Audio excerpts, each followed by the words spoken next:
पूर्व चेयरमैन रामाश्रय शर्मा के पुत्र मयंक शर्मा के खिलाफ भूमि कब्जाने के आरोप में मुकदमा दर्ज होने के बाद मोदी नगर का सियासी पारा चढ़ गया। रविवार को सभी स्थानीय भाजपा नेता व अन्य राजनीतिक दलों के लोग एकत्र होकर थाने पर पहुंचे और डी के मोदी के खिलाफ मुकदमा दर्ज करने को लेकर नारेबाजी करने लगे।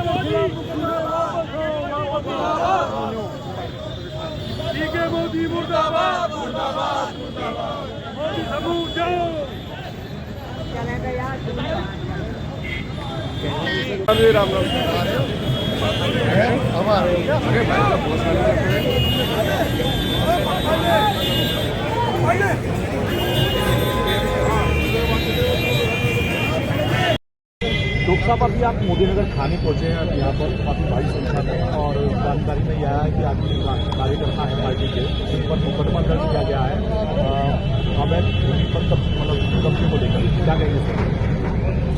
ये कोई अवैध भूमि नहीं है, ये कायदे में हमने जांच करा दी है। इसकी ये सरकारी भूमि है। नगर पालिका की तरफ से कल एक रिपोर्ट दर्ज हो जाएगी, इसकी जांच हो जाएगी। जो मोदियों ने जितने साल से इस जमीन को कब्जा रखा था, उसका जितना जुर्माना बनता है, जितना टैक्स बनता है नगर पालिका की तरफ से, उसके चेयरमैन साहब उसके खिलाफ एक मुकदमा दर्ज हो जाएगा। नगर पालिका कल दर्ज कर देगी। ये जो रामाश्रय शर्मा जी के पुत्र के खिलाफ जो एक मुकदमा इन्होंने दिया है, ये टोटल झूठा है। ये हमारी पार्टी के अध्यक्ष के खिलाफ एक षड्यंत्र है। ये मोदी ये सोचते हैं कि पैसे के दम पे ये कार्यकर्ताओं को, भाजपा कार्यकर्ताओं को दबा लेंगे। कौन सी मोदी ग्रुप की बात कर रहे हैं? मैं डी के मोदी ग्रुप की बात कर रहा हूँ। ये सिर्फ डी के मोदी करता है। सबसे ज्यादा मोदी नगर में यदि कोई गड़बड़ करता है, गुंडागर्दी करता है और जो जमीनों का गलत इस्तेमाल कर रहा है, जो जमीनें इनको लीज पे 10 पैसे में दी गई थी जमीनों को, उनको बेच रहा है, जो मकानों को बेच रहा है, बैंकों को बेच दिया, जो जिसने डिस्पेंसरी को बेच दिया, हम उस डी के मोदी के खिलाफ बात कर रहे हैं। एक एक जमीन की जांच कराई जाएगी। मजदूरों का कोई मकान बेचा नहीं जाएगा और किसी भी मकान पे, किसी भी जमीन पे मोदी का कब्जा है, उसे मुक्त कराया जाएगा। डॉक्टर, क्या इससे पहले भी आपकी ओर से किसी तरह की कोई कार्रवाई के लिए कोई मतलब आदेश वगैरह या फिर कोई नहीं? देखिए, ये डी के मोदी जी क्या करते हैं, पहले एक समझौता हुआ था। वो समझौता एक विधायकों की कमेटी में समझौता हुआ था, जिसमें मजदूरों का बकाया का भुगतान करना था और मजदूरों के मकान दिए जाने थे।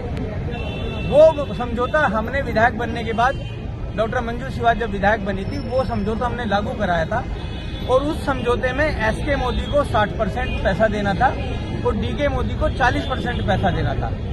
डीके मोदी सरासर नाटका के मैं नहीं दूंगा, जबकि आज भी उस समझौते में लिखा हुआ है कि 40% पैसा मजदूरों का जो भुगतान है वो डीके मोदी को करना था।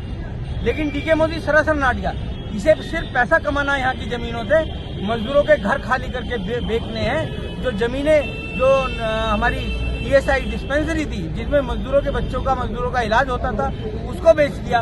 इनका सिर्फ उद्देश्य ये है कि जो इनके बाप दादाओं ने जो हमारे किसानों से 10-10 पैसे में जमीन ली थी, उसको करोड़ों के भाव में बेच के ये मोदी नगर से बेच के यहाँ से भागना चाहते हैं। डॉक्टर साहब, कुछ लोग भूमाफिया टाइप के जो लोग हैं, वो मोदियों की जमीन जो है खरीद फरोख्त कर रहे हैं, जैसे कि आपने भी कहा कि इलीगल है, उनके खिलाफ क्या?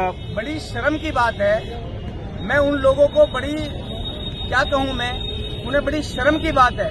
हमारे पूर्व के नेता भी बैंक के खरीदने में शामिल थे, सबको पता है, पूरे मोदी नगर को पता है।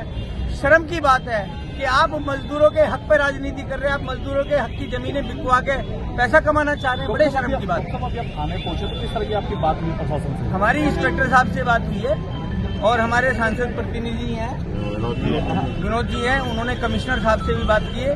मैंने मैडम से बात की थी, मैडम ने भी कमिश्नर साहब से बात की, डीएम साहब से बात की। ये टोटल जो एफआईआर हुई है, ये टोटल गलत हुई है।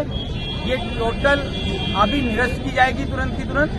प्रशासन से हमारी बात होगी कि एफआईआर निरस्त की जाएगी और डीके मोदी के खिलाफ एफआईआर दर्ज करा दी गई।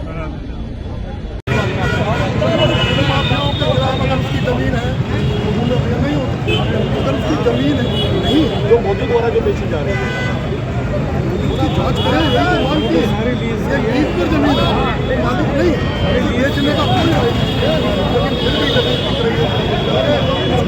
कहना पहले भी इतनी गलतियां रहती हैं।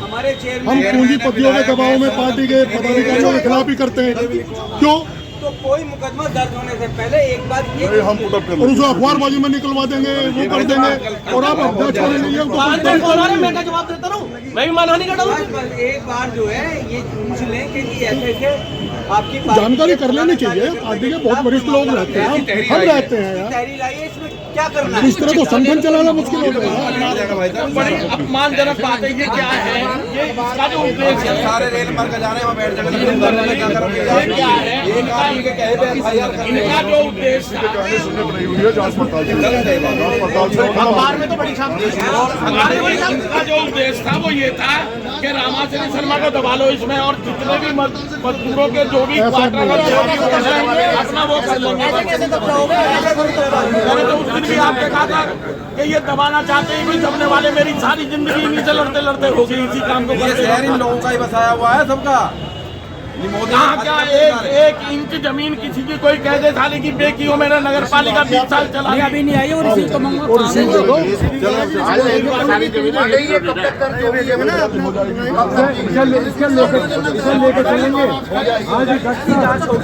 हाँ सही कह रहे हो डॉक्टर। कल आप इसकी जांच करा दें। पहले लिखा तो और भी हम देंगे, और भी इसकी एक दो दिन में परसों में और भी देंगे। नोट करा दो, जांच कल हो आप अपना काम करो, नगर पालिका अपना काम करो। रिसीविंग मंगवा दो। ये कहाँ है? चलिए आपके एक FIR दर्ज कराएंगे।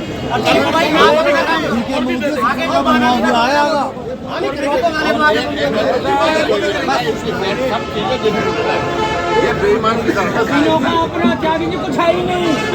सरकारी जमीन है, इनों में बनावा दिखा दो। चलो दुनिया भर के किसानों की जमीन से जा रखी है, रिसीविंग नहीं आई।